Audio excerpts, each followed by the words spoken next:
Welcome back to part 14, Pokemon Fire Red. Now, breaking into the Rocket Hideout, which is underneath the Rocket Game Quarter. Who would have known? Not me, I was oblivious to the entire thing. And now we get to show off the power of Scyther, who just aerial aces and kills everything. Sadly, Scyther was a lot of coins, and usually at this point I would get Flamethrower for one of my fire types using the Rocket Game Corner, but sadly we couldn't get that. Well, we could.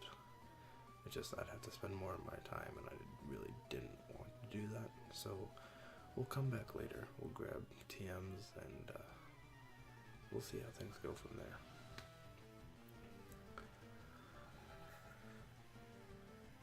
But yes, this is the Rocket Game Corner, or I should say the Rocket Hideout, and, well, we're here to get one sort of thing. And, oh look, Scyther's trying to land Wing Attack. Good thing we have Aerial Ace, which is infinitely better, because Aerial Ace can't miss, and Wing Attack does not have another benefit. It's just a crappier Aerial Ace. So, always choose Aerial Ace, and boom. It's stab, hits hard. It's all around good times with Scyther. And I really, grown to like Scyther throughout this playthrough, because he can just one-shot a lot of things that normally couldn't get one-shotted by multiple Pokemon. And checking out Flareon's moves there for some reason, but gonna take what do you got, Meowth? Asperberry. Well, the reason why I'm keeping Meowth in my party is because he has the ability Pickup, which I don't think I talked about last time. Which, oh, you can see ghosts with this Sylph Scope. Well, maybe we'll have to look at that. Wink, wink. Back to what I was saying. Meowth has the ability Pickup, which at random points, Meowth would pick up an item. And, I mean, it's not a bad ability. You just get free items. Sometimes you can sell them. Sometimes they're good items that you'd use, but sometimes they're just berries and you don't really care about berries. And this is where Flareon gets poisoned, and it makes me sad because that means I'm gonna have to go back to a Pokemon Center or else give it an antidote. I'm not a big item person. I just go by with brute force because you can, and it's fun. And just go until the Pokemon faints, and then head back to the Pokemon Center. And this is the function of Dig. You go underground for a turn and nothing can hit you unless it's an Earthquake, which doubles its power, which is super scary because Earthquake is already pretty strong. But we won't be getting Earthquake for a while yet, so.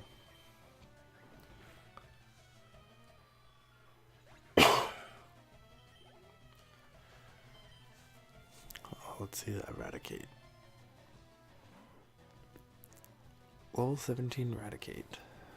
I don't think Rattata evolves until level 20, so you got some explaining to do there, Rocket Grunt.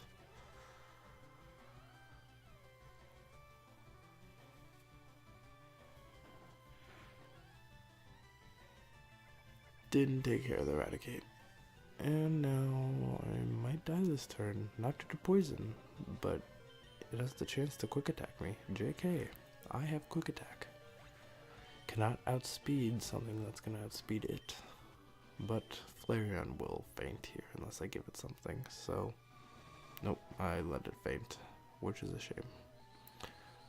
Happens, but this is the gimmick of the Rocket Hideout, these sliding panels, and let me tell you, they're not that fun when using a GameCube analog controller to control your character, because you just turn everywhere.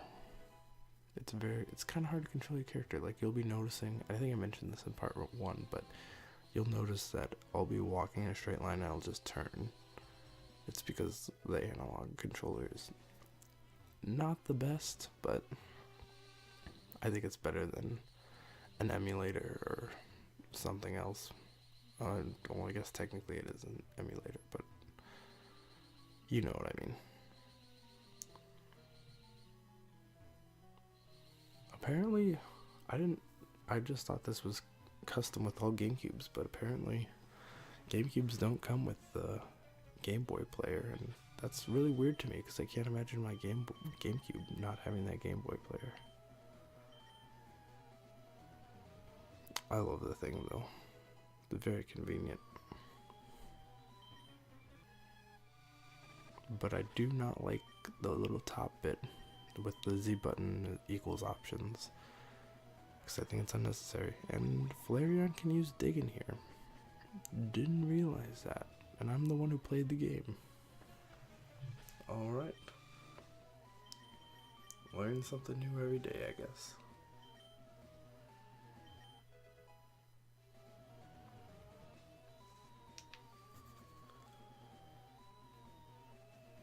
There's a lot of items in here that you're gonna want to snag up. A lot of good items. Like, I think this is a rare candy. Yeah, it is. No, there's a lot of good items in here that you can get, and I'll be showing you some hidden items that I found out about, not recently, but the last like 2 times I played through. But I'll point them out when I get there, which probably won't be till the end of the part.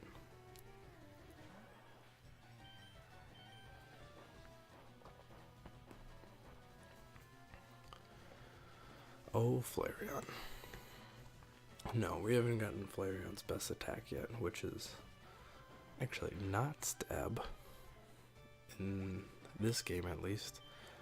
Flareon's best move is, I'd probably say Shadow Ball, because Shadow Ball is physical. And to really hurt any psychic types, you gotta have a high special defense, which Flareon has, and you gotta have a high physical attack, because, well, psychic types are usually pretty fragile and stuff, but if you got a good hard-hitting Pokemon that can learn Shadow Ball, because Shadow Ball is physical in this generation because of the physical special split between moves, it really does a number. That's why Dig is good on Flareon, Shadow Ball's good on Flareon, Double Edge when you get it down the line is good. Fire type moves aren't physical, but they're still pretty good stab.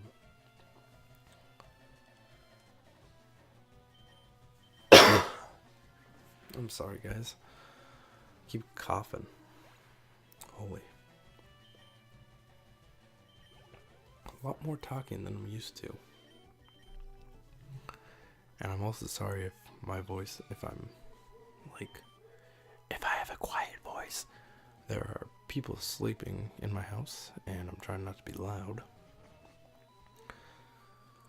I'm doing my best to commentate and to be quiet, so my apologies. Now this guy, right there, he's actually pretty important, because we can't continue on without him.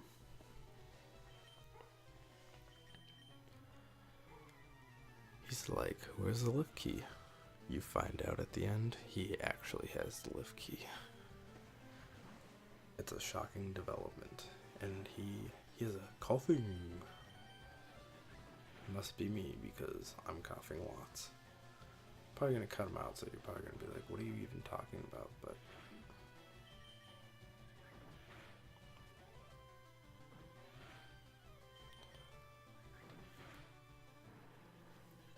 let's go, Flareon. Hey, level 27. Zubat? Yeah, switch out to that Scyther. There we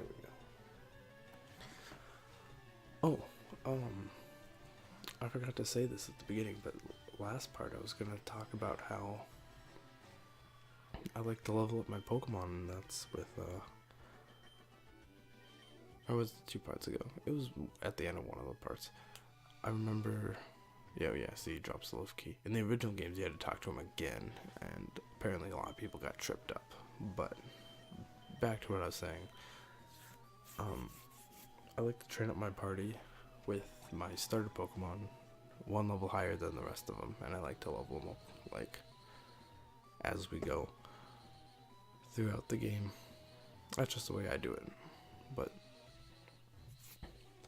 now that we have the lift key, we can use the elevator, and we can get to the first floor now, because now it's open, and I think I show it off. I'm pretty sure I do.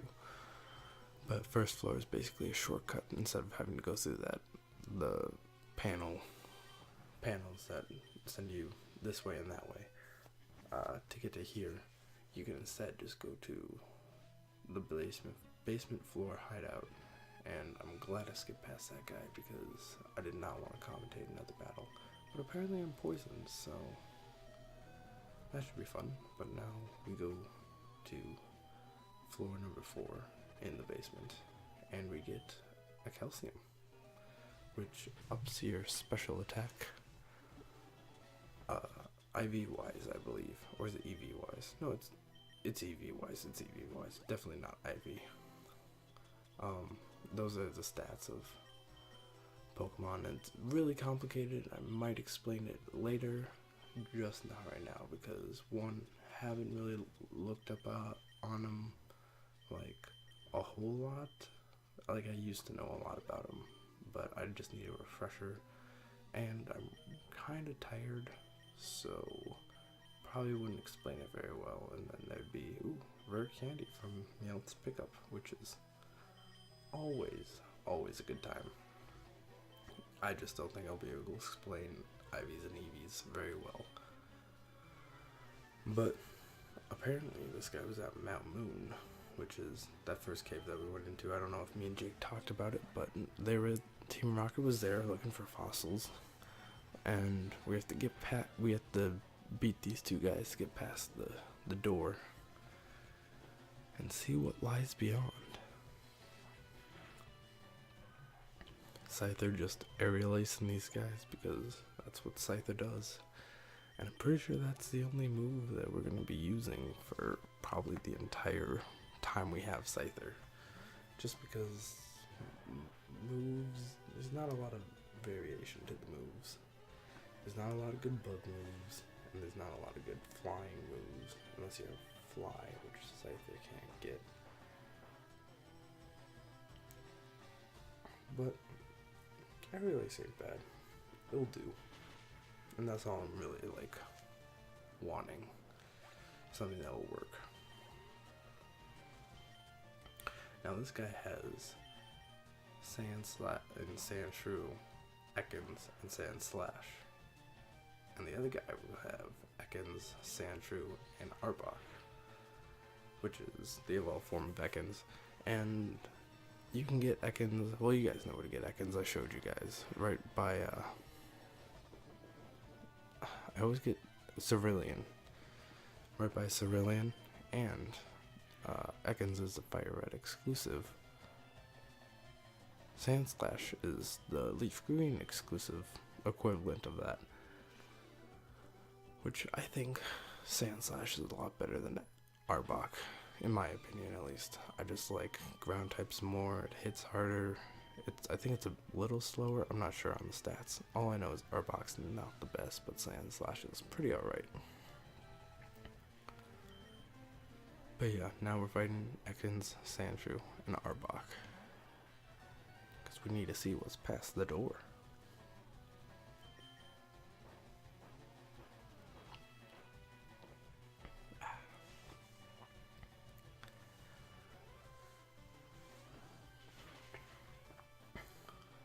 Our Ekans is a poison type. And ground type. ground type moves are effective against poison types, so always use dig, always use a ground type move, or a psychic type move. And I feel like I'm forgetting one.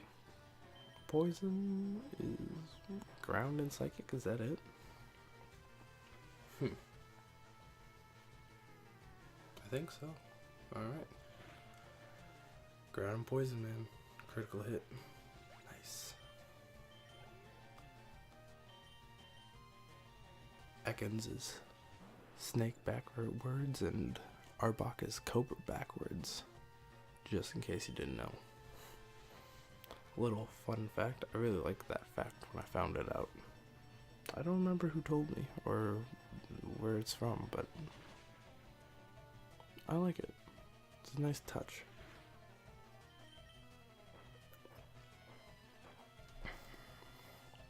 I'm surprised that dig didn't kill it. But, oh, that design on Arbok's chest, apparently it changes with every generation with like a different region, and I think that's pretty cool. I didn't realize that they did that, but if you look at it, then they do. Oh, so these are the items that I was talking about. You can get a net ball there, and you can get a nest ball there, which are items that were added in Pokeballs that were added in Ruby and Sapphire. And they put them in there for a little, like, secret if you get it, which is nice. But this is Giovanni, the boss of Team Rocket. And, he likes his rock, ground, and normal types. I don't know. I think we will be able to take care of him just fine. You know, 10-year-old kid taking a boss of a gang, basically. Criminal organization, I should say.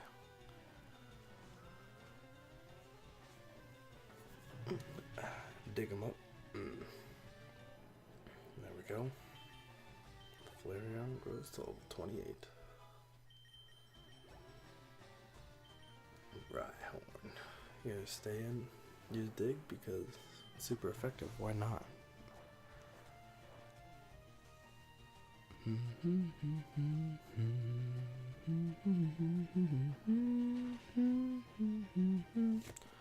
Oh, come on, Flareon, you can do better than that. Good thing he's only tail whipping me.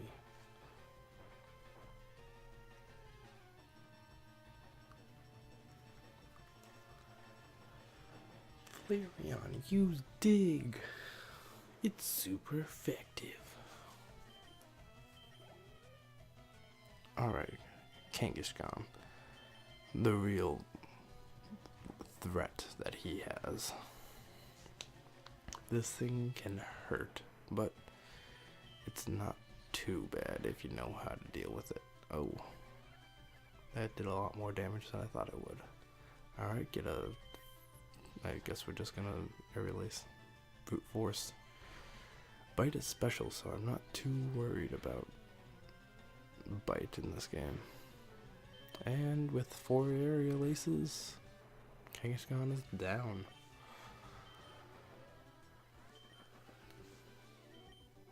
We defeated Giovanni.